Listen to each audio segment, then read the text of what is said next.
L'invité du jour.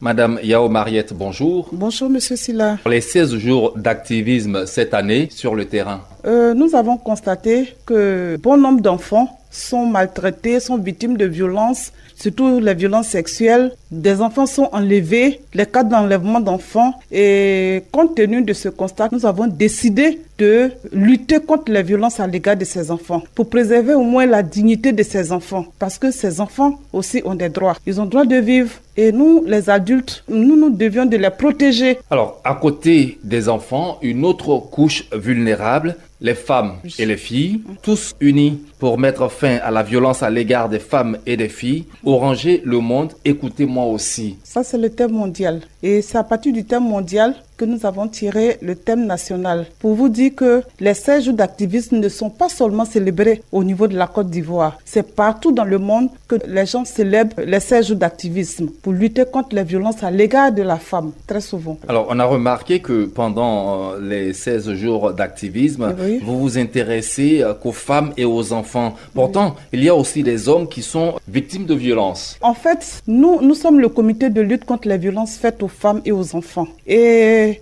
notre objectif, c'est de lutter contre les violences basées sur le genre. Et quand on parle de genre, ce sont les hommes et les femmes. Mais cette journée, les 16 jours d'activisme, nous mettons plus l'accent sur les femmes et les enfants. Parce que c'est une frange de la population qui est aussi fragile, qui est aussi brimée par plusieurs personnes, surtout de sexe masculin comme de sexe féminin. Pendant ces 16 jours, chacun est également invité à mener au moins 16 activités, c'est-à-dire une activité par jour. Oranger le monde, hashtag écoutez-moi aussi. Oui. De quoi s'agit-il? Quand on dit oranger le monde, c'est quoi?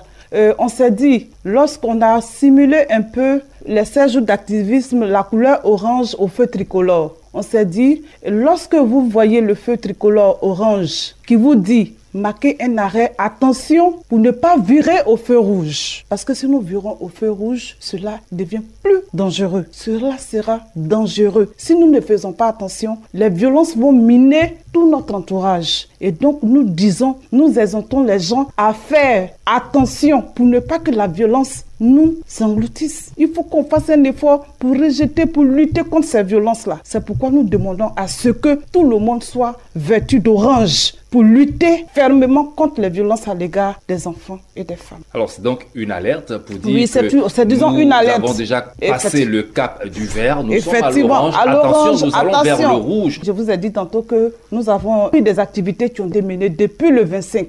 Nous avons eu une conférence internationale sur les violences basées sur le genre en prélude des 16 jours d'activisme. Après ça, nous avons réalisé la formation des journalistes sur les violences basées sur le genre. Et le samedi, le 1er décembre, nous étions à Soubré pour oranger la ville de Soubré. Nous avons fait sortir toute la population, toutes les femmes, les enfants, les filles, eux tous, ils étaient en orange et nous avons fait une marche orange. C'était splendide. Madame Yao Mariette, je vous remercie. Merci bien, Monsieur Silla.